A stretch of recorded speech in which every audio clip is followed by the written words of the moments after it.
for many of your movies, you have either it might be an article you've read or an image or something that triggers the movie for you. Do you want to talk about what that was for Blowout? Well, Blowout was when I was mixing Dress to Kill. I had this, you know, sound designer named Dan Sable who had worked for me for a whole bunch of movies. And in Dress to Kill, we were talking about, you know, we literally, I mean, it's literally the line where there's like a wind effect. And I hear this wind effect, and I look over at Dan. I said, Dan, we've used that wind effect for the last 4 movies. Don't you have anything new? You do the shit. Oh, is that right? Yeah, like that wind in the trees. It sounds like you're whistling in the crap. That's the library stuff. We used it 1,000,000 times. That is the trouble. I have heard it 1,000,000 times. Now get something new. New wind. Yeah. Got it. And he says, well, what do you want me to do? I said, why don't you go out and record some new wind effect, you know? And he said, sure, okay. So he goes out in his backyard in the country and with this microphone, and he records this new wind effect. So that was sort of the idea of this sound man that had to record these effects, who was working for this sort of schlocky horror film company. Then, of course, there's the Kennedy assassination, all the pictures. And then the idea of, well, if you put all those pictures together, and then you sync them up, which is something, if you've edited films, you're very familiar with syncing things up with claps and sounds. So that, I thought, well, that whole idea where you could show something particularly filmic, you know, like blow up, you're blowing up a picture. The conversation, you're trying to weed through all the ambient sounds to figure out what the conversation is. This was something particularly cinematic where, you know, you actually see how you sync something up, which is the clue to the mystery. It's just the deadly clue of the blowout.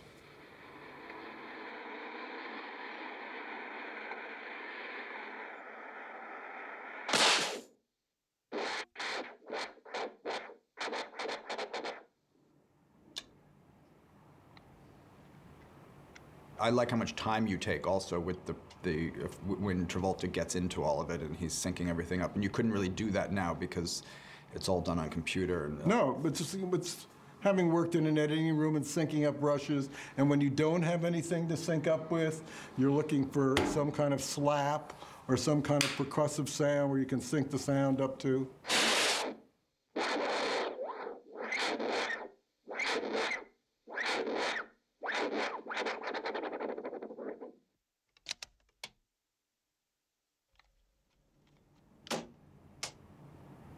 You've dealt with this your whole career, but I mean, you have a lot of people come trying to analyze your films and find out what's really personal or what are De Palma's obsessions. But in a lot of ways, I find picking locations that are familiar to you so that you know how to approach them, and it has a familiarity, it sort of allows you to approach it cinematically in a way that maybe opens and frees you up. In some ways is really what is I think, the most important personal aspect of filmmaking. Yeah, I mean, I've talked to you many times. I mean, you know, when you start a movie with a helicopter shot of New York, you know, it's like, is this an idea?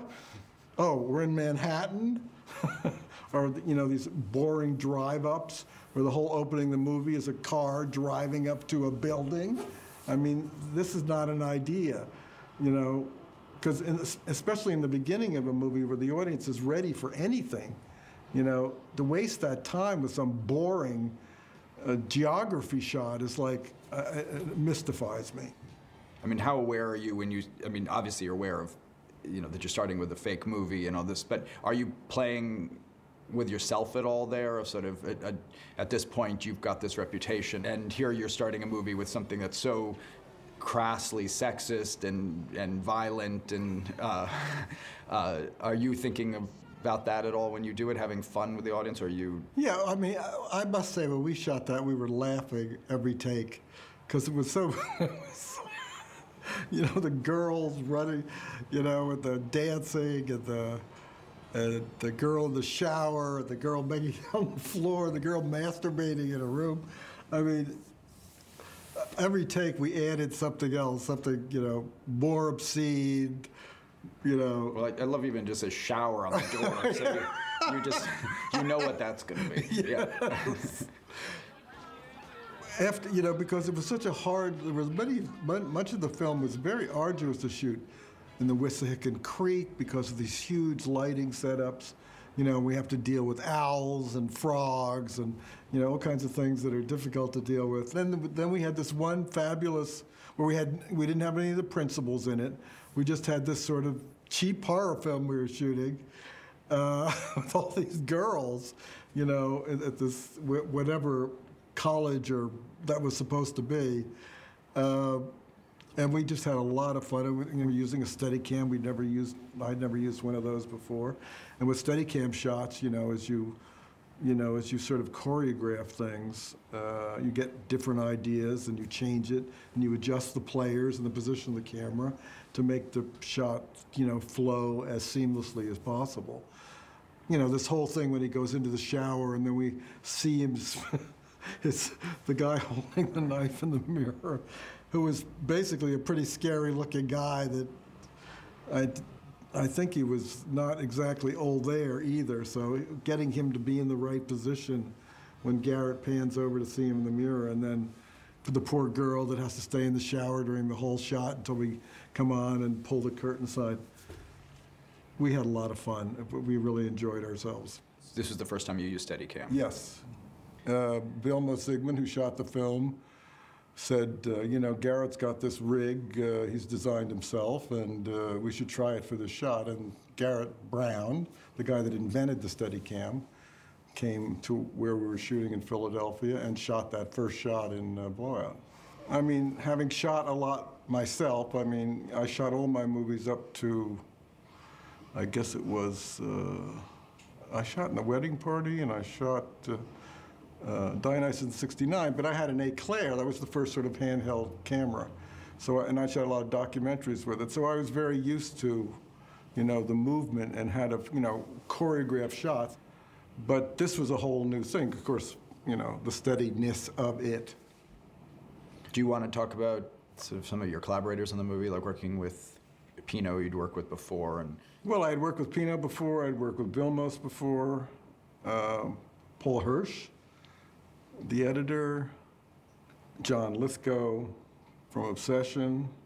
Travolta from Carrie. Yes, these are, people I was very close to. Nancy, my wife at the time. So it was a wonderful making process, of the making of the movie process. I was shooting in Philadelphia, a city I loved and grew up in. All the locations I had been to when I was a kid growing up in Philadelphia. I love the score. There's something very, it almost seems to play some kind of undercurrent of the inevitability of that relationship. Yeah, doomed. Basically doomed.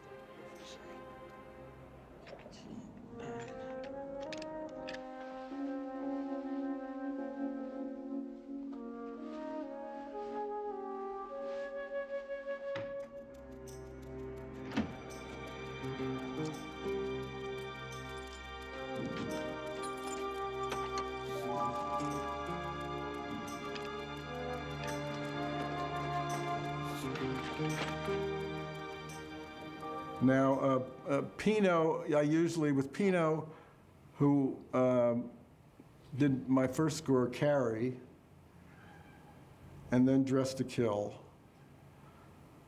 he speaks sort of not too good English, and I speak sort of not too good Italian, but somehow, having made so many pictures together, we managed to communicate in hand signals or whatever. And he did an extraordinary score there. It's one of my favorites. Yeah. And with Pino, I would usually, lay out temp tracks and to give him some idea of what some composers don't like temp tracks. Morricone does not like temp tracks. You just have to sort of describe what you're doing to him, or give sort of classical references. Pino, I can give, scratch tracks to, and he sort of gets what you're going for. There's something about the editing in this one also because it's kind of this other subtext about filmmaking and about process and about sound and picture, you do that thing where you keep coming back. Yeah. Yes.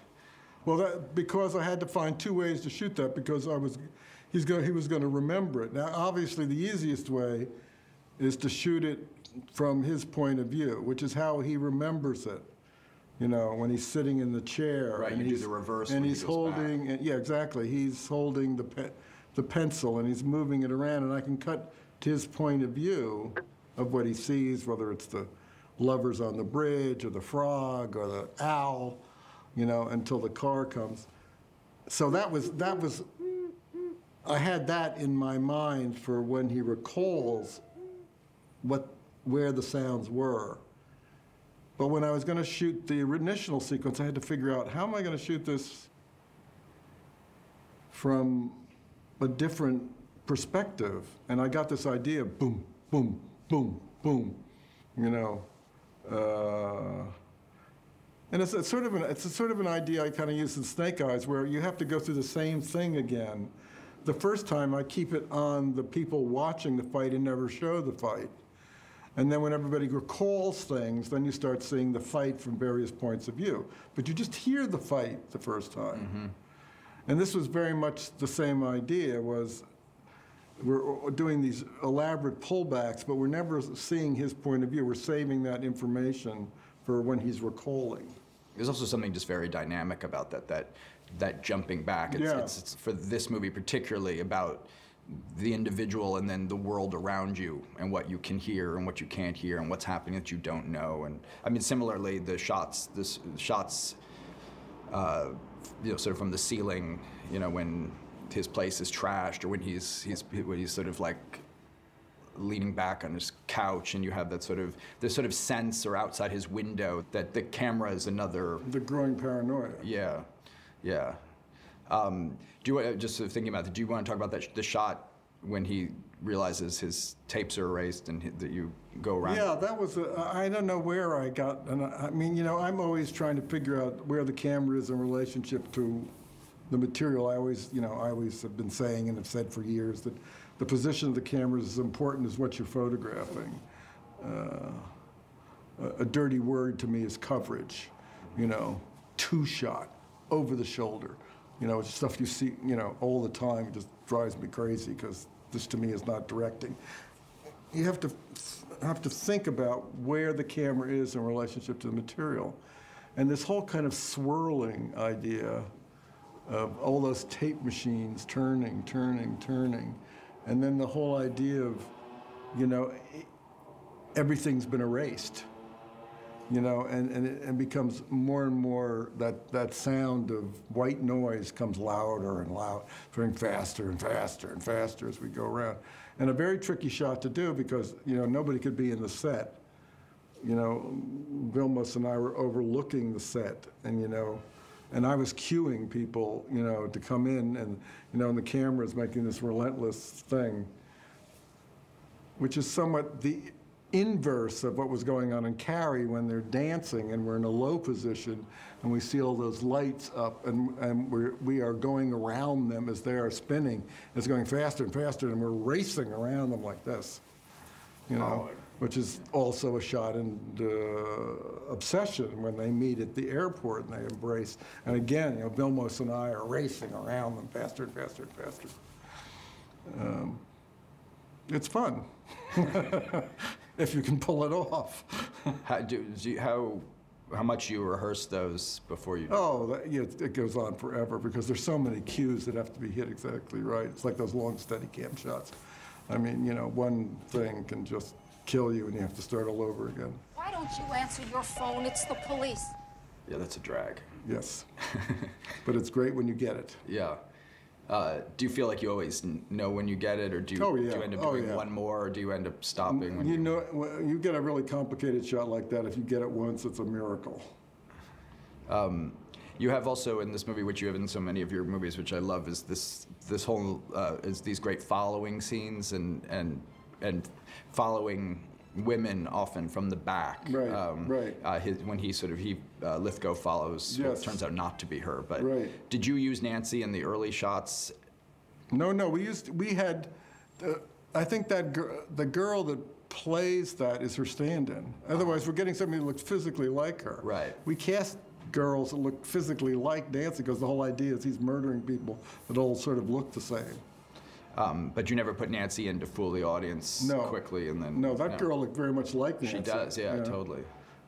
And we had another girl, stunt girl, when Nancy gets pulled out of the car underneath the water that looked very much like Nancy.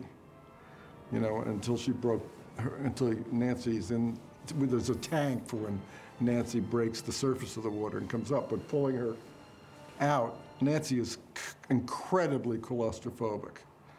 It was like the scariest moment of my life was putting my wife in that car, because you put her into the car, and then the worst thing for a claustrophobe in the world, you seal the car, and then you start filling it up with water. I mean, I'll never forget, to this day, walking on the set with Nancy and that look on her face. It was like, I'm gonna die. And of course, they didn't tell me, like 2 or 3 takes before, when they were testing the car, it had collapsed. The whole thing had just collapsed. They didn't tell me till afterwards. They seemed to have fixed it. But, and I'll never forget Nancy, you know. It was, you know, it reminds me of the Red Shoes when she's starting to go toward the ballet and then starts walking, turns and runs back. I could see Nancy getting closer to the car and then sort of freezing. And I said, look, I can't do this. We'll figure out a double, we'll do something. She said, no, I've got to do this. And putting her in that car, I mean, she was terrified. And you're in a tank on a soundstage. That's correct. But you're still in a sealed car underneath water that's filling up. You use so many, you know, split screen is something you use a lot, and you also use in a lot of your movies, but in Blowout, there are a lot of split diopter shots too. Do you want to talk a bit about this sort of using the whole screen? Well, you want to, you know, it's like Greg Toland in Citizen Kane, you want to keep everything in focus. I don't see anything great about, you know, shooting a shot where somebody in the foreground is in focus and that person in the background is out of focus. What's the value of that? Who wants to look at a blur in the background there, or you rack focus from one to the other, and the person in the foreground is out of focus? Well, a split diopter is that you put they put a piece of focusing glass that's split right on the lens, and you have this focal plane focuses on that, and then you have another focal plane that focuses on this. And you have to figure out where to put the split so the audience isn't very conscious of it. You usually, you know, find an edge of something. And I forget where I started using split diopter shots. I remember Carrie's, there's one where Tommy is in the foreground, they're in class, and he's got that blonde hair. And then you see Carrie way in the background, and she's also in focus. So you have 2 focal planes simultaneously. I mean, in the old days, when we were shooting Citizen Kane, we were on a soundstage, you know, you could have wide-angle lenses that would, and get the f-stop up, you know, so high that you have a tremendous depth of field. And that's why all those things are in focus. But you know, we don't have that luxury. We're using probably fast film, fast lenses, so you have very little depth of field. So that's why there's a lot of, you know, sort of, there's one focal plane, then everything else is out of focus. Plus, split diopter, split screen gives you this contrapuntal juxtaposition of information. And of course, the worst thing about directing is, because directing, you're always saying, look at that. You know, look at that close-up. Look at that medium shot. You're really directing the audience's eye. Unlike on stage, where you have to direct them a little subtly by the way that you position the actors when they turn downstage, when they turn upstage. What the advantage of split screen is that you have this juxtaposition of information, and there could be a synthesis because of the juxtaposition. Mm-hmm. And it's also good for very slow developing things because you have a lot going on. And of course, I first was introduced to it when I shot Dionysus in '69, in which I shot the whole thing in split screen. which is constantly juxtaposing what's happening with the audience and what's happening in the play and how they affect each other. Yeah, I think it's interesting that you came to split screen from shooting a play, even though it's. Well, how do you shoot it? This is an audience environmental play where the audience is affected by what the actors interact with the audience. Mm-hmm. So I want to know what's going on with the audience in relationship to the play, and I also want to follow the play. So I'm going to put them on the screen at the same time, and sometimes they merge. Giving the audience information in ways that they don't necessarily know they're getting information. There's something about the split diopter. There's something with the split screen. You know you're watching two concurrent or things that are going on at the same time, but that aren't in the same room or in the same. In one case, it's the TV, I guess. Right. But so you know that both things are. You should be kind of paying attention to both, but you don't feel the pressure to be. You know that it's. And I think that's a kind of interesting way to let things develop, like you said, things that develop slowly. The split diopter is so striking. I think that even people who don't know what they're watching, you know, having everything in focus, it again, I think unconsciously makes you watch the whole screen. Right. And I think it is a kind of ingenious way to because if you just left the TV on in the background, people might just tune it out. And you do that in Dressed to Kill also when he's watching the cross-dressing thing. Right. Yeah. But what you're really saying without saying it is, watch the TV too. Right. And I think that's really, but it's so visual at the same time. We mentioned them, but talking about some of the actors. I mean, you use Dennis Franz. Well, it's interesting, especially for Dennis, and for John, is I sort of created these characters. Dennis has been playing this character that we created in Dressed to Kill for I don't know how long, you know. And John, the sinister John Lithgow, you know, has now been immortalized in Dexter. So that's right. And you want to talk about working with Travolta and sort of, I mean, when you first used him, he was on Welcome Back, Kotter. You used him in Carrie. That's great. And then from then to Blowout, he's now huge star. Yeah, huge star. Saturday Night Fever. Well, it's very ironic because initially, Blowout was like a very small picture, you know, because it was so dark. I had conceived it as a very small movie. And then John, I was on the phone with John. He wanted me to read some script he was doing. And he said, well, what are you doing? I said, well, I'm doing this, you know how this works as a director.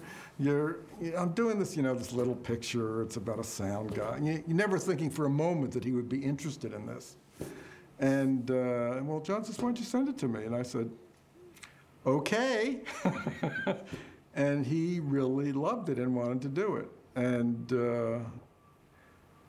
John is a dream to work with. He's, you know, really sweet guy. He's very generous to the other actors. He had worked with Nancy and wanted to work with her again. The only trouble was that the first stuff we shot in Penn Station where he runs, he fell and twisted his ankle. So I had to shoot a whole bunch of stuff without him running for a long time. That was the only problem. But you know, he's wonderful to work with.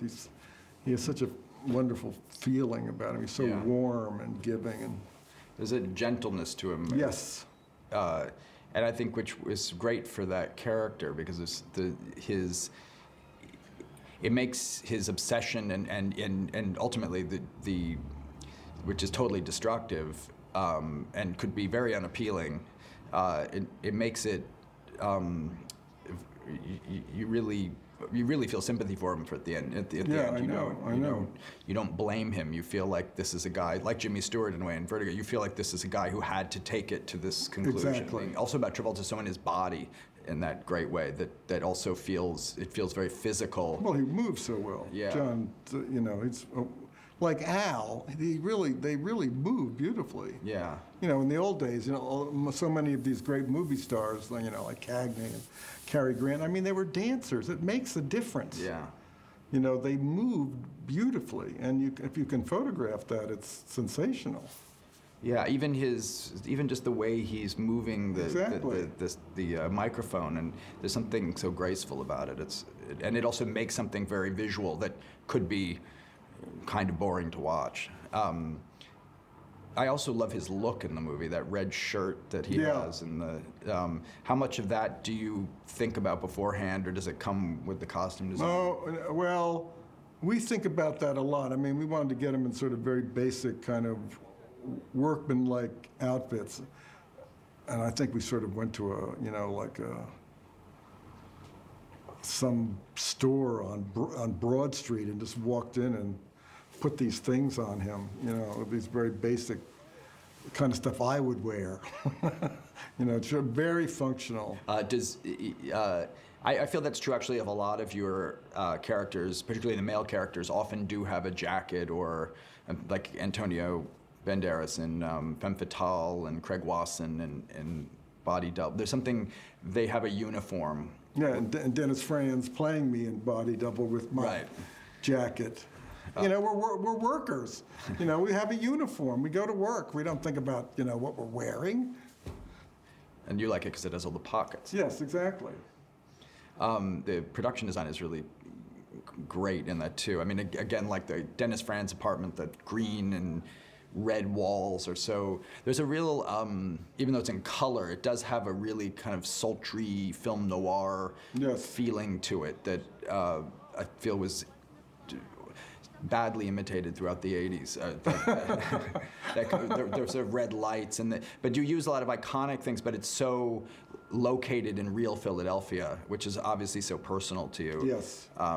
And I know location is a big thing for you. I mean, you design a lot of your shots by going to locations, but in this case, you knew the city so well that when you were writing it, you already kind of could imagine a lot of these things. Yes, absolutely. I mean, we used to go park up on Wissahickon Drive. I mean, I knew that location from parking in high school. That incredible bridge over the Wissahickon Creek, and the fish market that's on Broad Street, or Market Street rather. I've walked all over Philadelphia, so I know all those locations. And it's great when you go to a place and you've literally walked all the locations. I mean, sometimes, as you got into bigger movies and you had to travel all over the world, you had I had a very great location guy, Eric, that used to, that I discovered on Body Double. He used to go and find these incredible, like all the untouchable locations. Or Eric is, going all through Chicago, an incredible eye. But there are some movies where I literally walked to all the locations, and this is one of them. Blowout, Femme Fatale. I mean, I really traveled all over Paris, subways, motor scooters. I mean, I found all those places. And if you can take an interesting picture of it, then it may look interesting on film. If you can't take an interesting picture of it, forget it. It's not going to get any better. This is sort of, since your earlier, the sort of pre-thriller movies, the Greetings and Hi Mom, which were very directly political, this is the first sort of overtly political movie you had made since then. And I know you're very politically minded. And do you want to talk a bit about sort of, in some ways, sort of bringing those two sides together? I mean, bringing sort of politics to this kind of genre. Well, again, it came out of the Kennedy assassination, and being so obsessed with it, reading all the books. And you were obsessed with? Yes, and did you think, I mean, what was your obsession? Can you talk about that? Well, what you discover, this is the most intensive investigation ever done on anything. So, of course, much like blow up, the more you blow it up, the less clear it becomes. And after reading the 27,000th book about the assassination, in which they postulated, I think, that they changed the exit wounds to the wounds in the back to the wounds in the front on the plane flying back to Washington, you go, oh my God, I mean, they're carrying the body around, they're changing the, you go, this is getting crazy. So there was that, and then of course, having lived through the whole beginning of the assassination, seeing those pictures in Life magazine where they showed the Zapruder film frame by frame, that's where I got the idea of syncing the sound up. But again, my conclusion about all this is nobody wants to know anyway anymore. I mean, it's, you know, and all the paranoia, all the assassination paranoia, where all the key witnesses, all, you know, I have that in Greetings, where they're all disappearing and have strange deaths. And there's this sort of notion of paranoia and conspiracy out in the world, and the ordinary person in some ways opening up a world that's been closed to him, and once it's open... Well, that goes back to being a Kennedy assassination buff.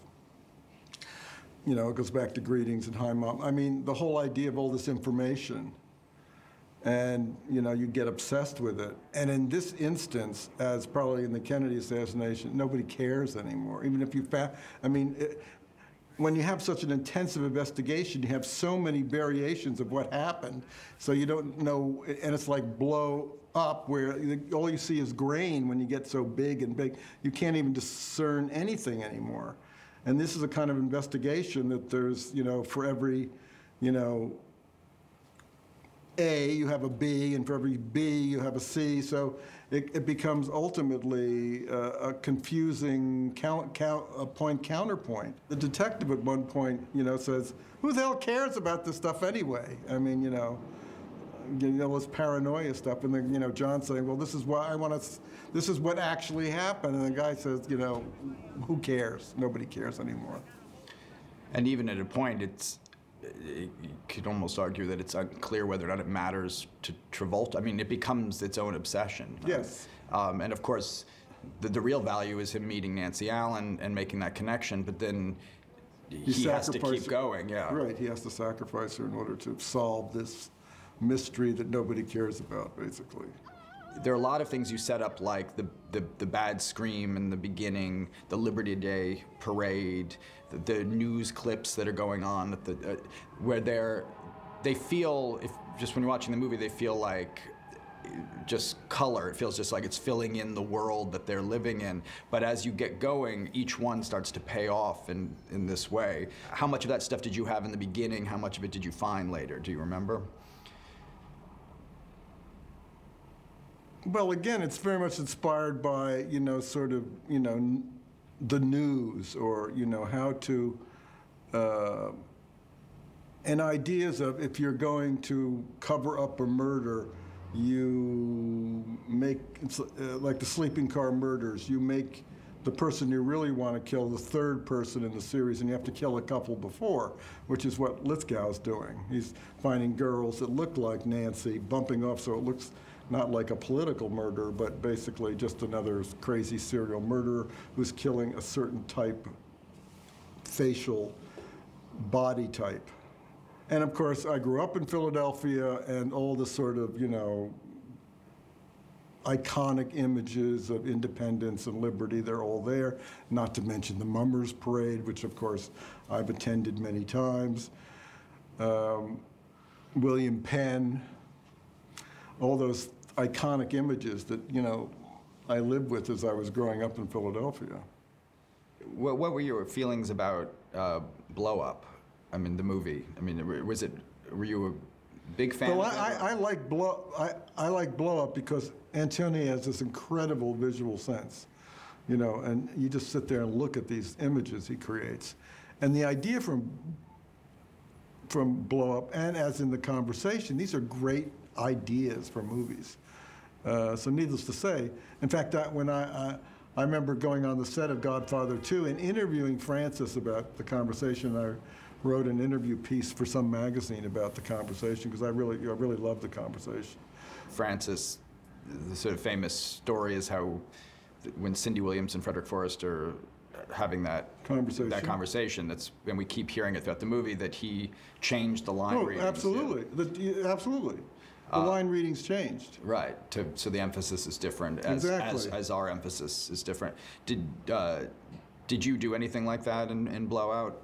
No, because my movie's basically about syncing, you know, the blowout with, you know, the shot before. So it's boom. Right. You know, so there's no cheat of changing the sound. I mean, it's just the fact that he he realizes the tire was shot out. It just didn't blow out.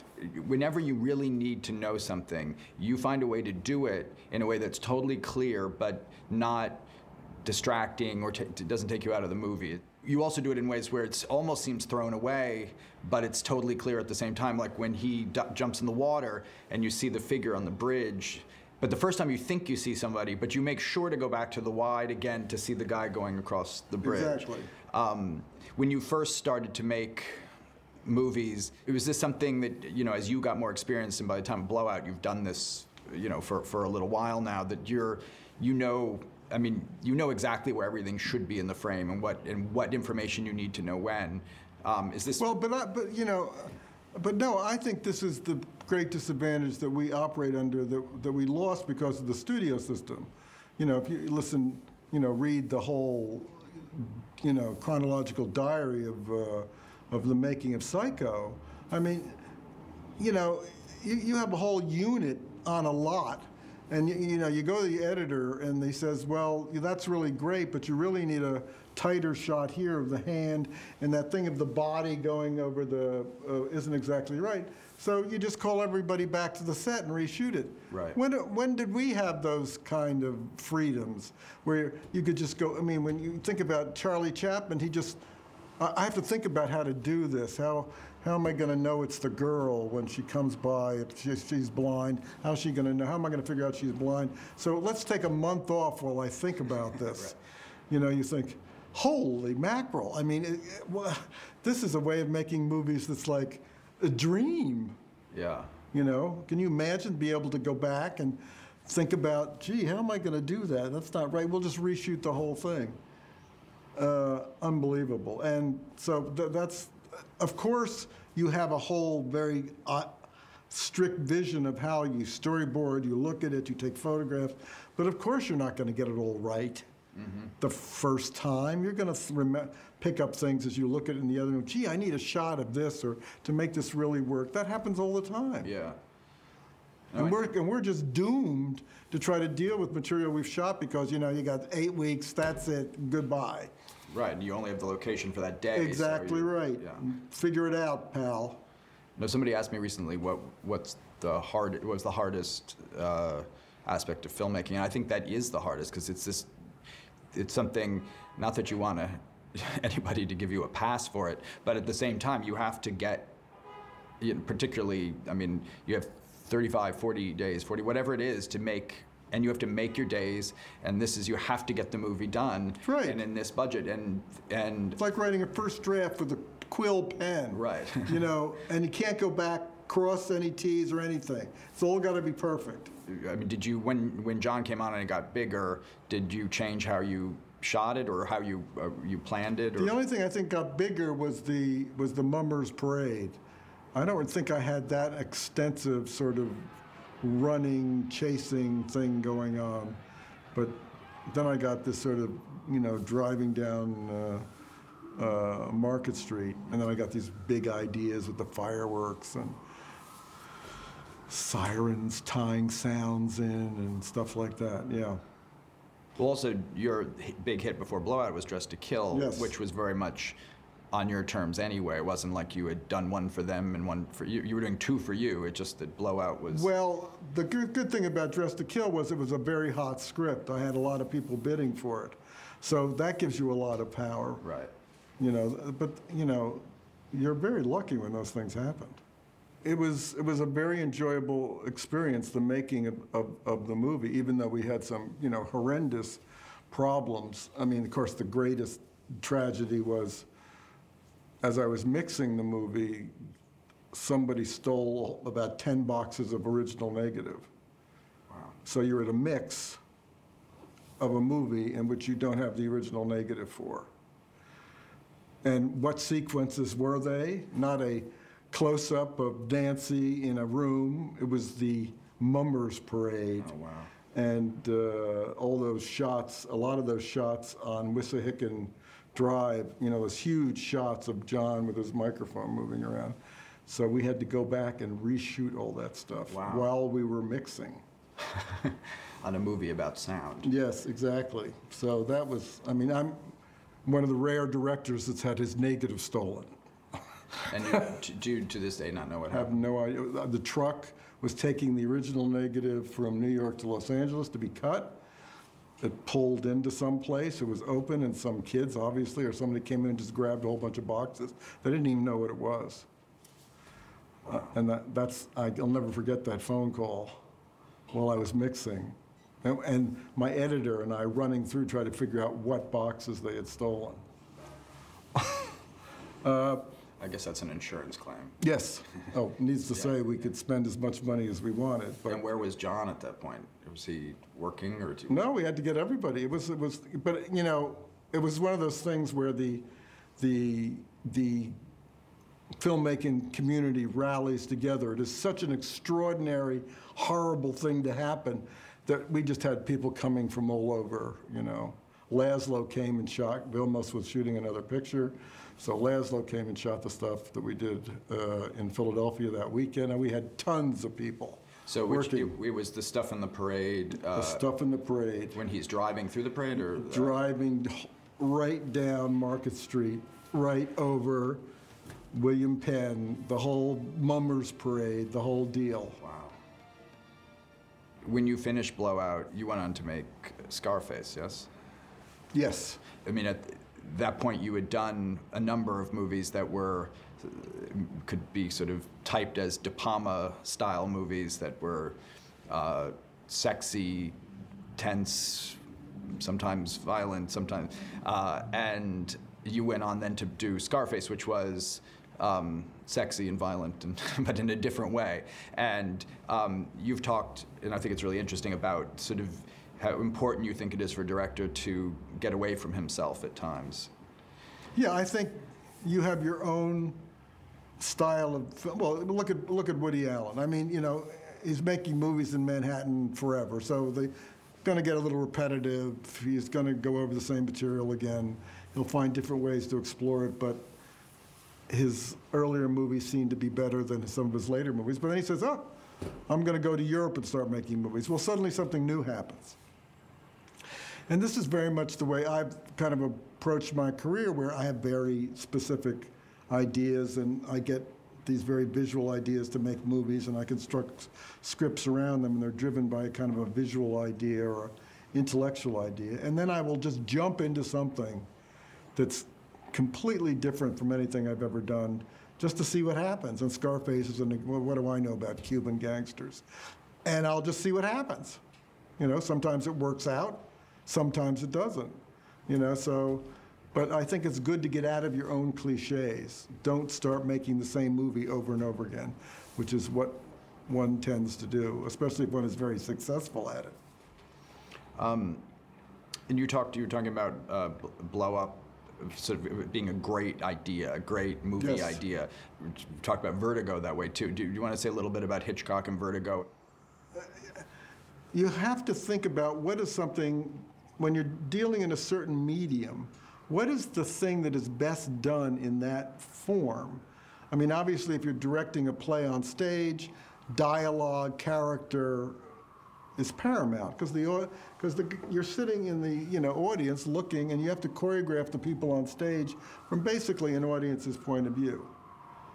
When you're making a movie, you have all kinds of things that you can explore. And what Hitchcock discovered, first is the point of view shot, which is, the idea of somebody walking or looking, and then you showing what they see, and the audience member identifies with the character, whether it be Jimmy Stewart or Cary Grant or whoever it might be, Janet Leigh, and what they are seeing. And this is how we experience life, through points of view shots, which, as we talked about once before, in computer games, which are sometimes old point of view shots, where you really go through the space and explore it from your point of view. So, and what's unique to cinema, unlike any other art form, is that you can show the audience and your character the same piece of information. They see what the character's saying. So you digest that point of view. It's unique to cinema. So a lot of things Hitchcock discovered, which I talk about the grammar of cinema, this is one of the basic building blocks. You know, you'll always know it's Hitchcock when somebody's walking up, like going up to the, you know, the creepy house on the hill in Psycho, you know. He's tracking, looking at the house, tracking, looking at the house. You know, puts you in the character's head. Instead of objectifying it, you know, seeing the character walk up to the house. And Vertigo is an example where you follow a character, and because this is a process of getting to know the character purely visually. I mean, the whole following of Kim Novak in the beginning of the movie is he's got some ideas that the husband is stuck in his head, and he's basically observing what she's doing. But of course, what we find out later, she is acting, she is presenting a performance for him to digest as a suicidal person that's obsessed from somebody that's dead that's going to kill themselves eventually. What's great about it is that what we do as directors is we create these illusions, which are many times actresses, and in the process of Vertigo is he creates this vision of this girl, makes you fall in love with it, and then destroys it and devastates you. And he shows you how he does it. And then what he does is he puts her makeup on and makes her the Kim Novak that we followed in that dream. He creates that illusion, which is what directors do. We create illusions for you to fall in love with. And that's something totally unique to cinema. You know, beautiful women doing exciting, interesting, erotic things. We follow them, we look at them, and we get involved with them. And it's one of the basic tools of movies. You know, it's what's Godard, you know, a gun and a girl. You know, with a gun, when's somebody going to fire it? With a girl, when's somebody going to undress it? So that's movies.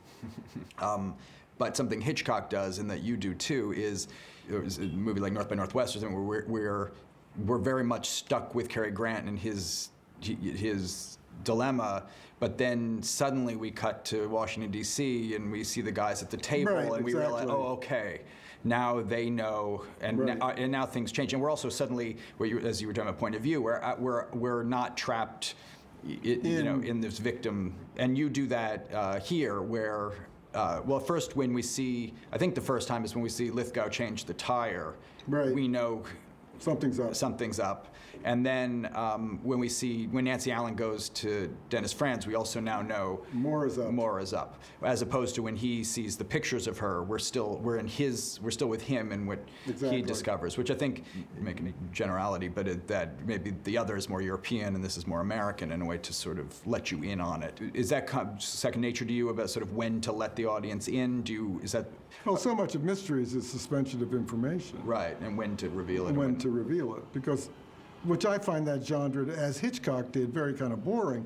Because the mysteries, most mystery novels, you're just going from one person to another, getting information, and then you're trying to hide stuff from the audience that you reveal later. Mm-hmm.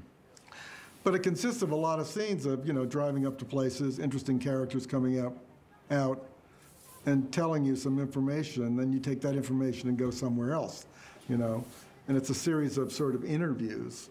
Of interesting characters giving you more information, and then you hold back information you want to sort of reveal at the end. But I don't find that particularly cinematic, and either did Hitchcock.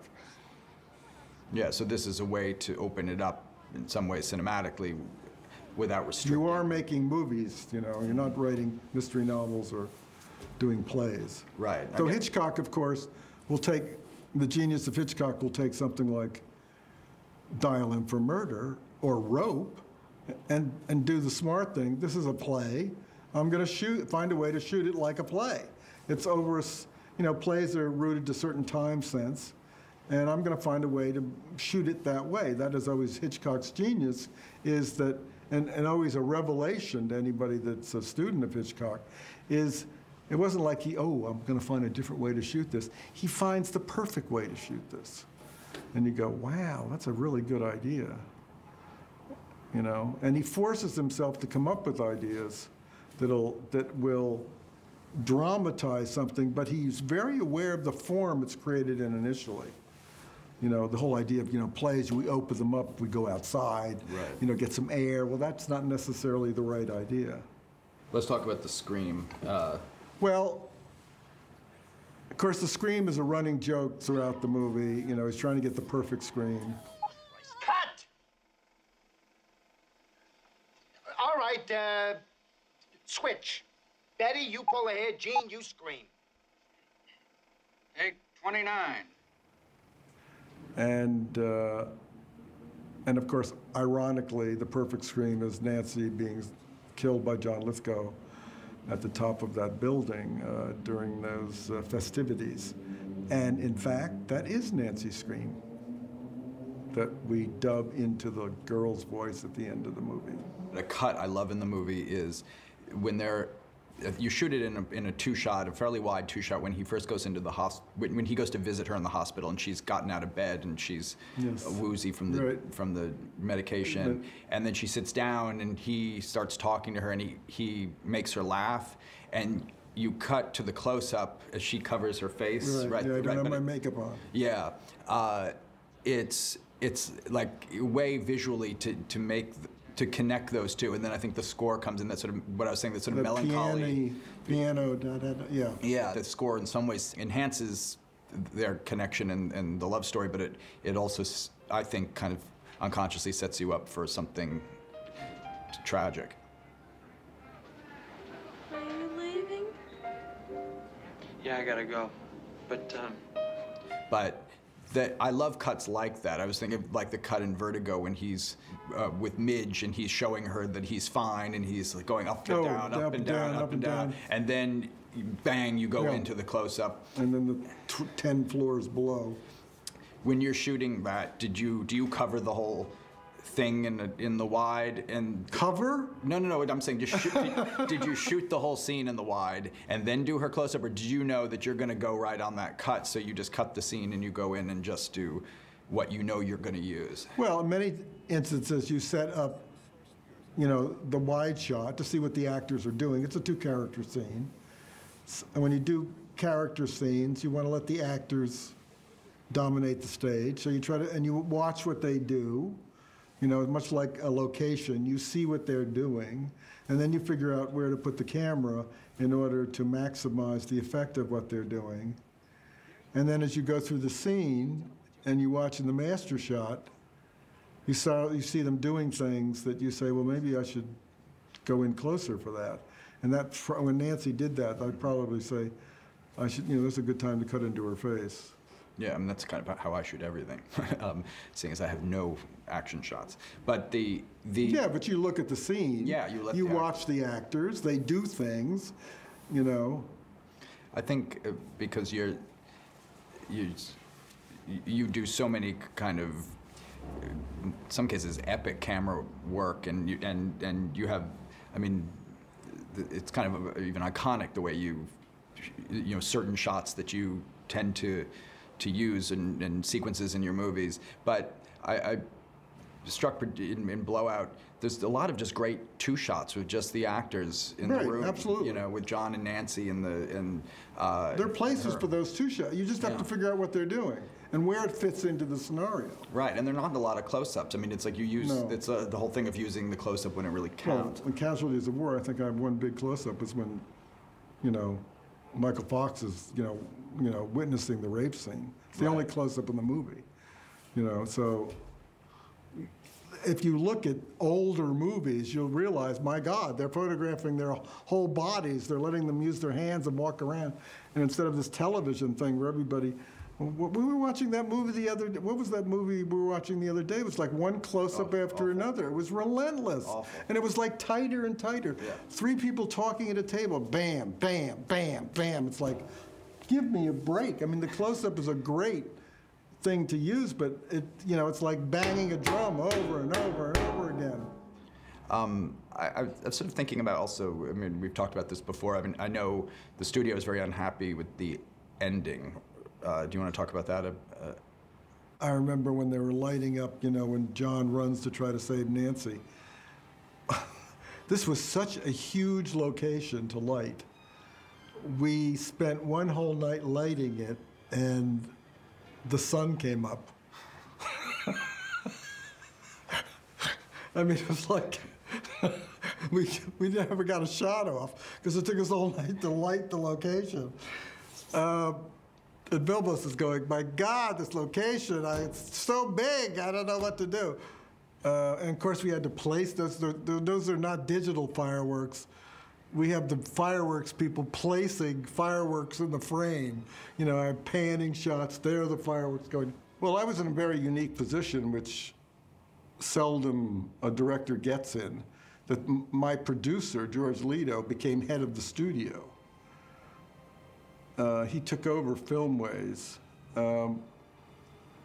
And having made such a big hit of Dressed to Kill, you know, you can sort of make anything you want. So, and never, of course, they all read the script, but they never quite realize what it's all going to be at the end. They think, oh, it's another De Palma thriller. This will be terrific. It's going to be like Dressed to Kill 2. And when I showed it to the executives, they were like, because the ending's so shocking, they go, oh my God, what a downer this is. But there was nothing to be done. I mean, my producer ran the studio, so it was basically, you know, release it, let's see what happens. And of course, it didn't do well at all. And do you think it's because of the ending, or? Oh yeah, I mean, I think, you know, Hitchcock had similar problems with Vertigo. I mean, it's such a stunning ending, but such a devastating ending. Yeah. You go, oh my God. But you remember those endings forever.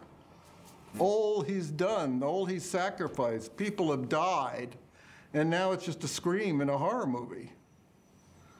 You know, that's a sad reality of life.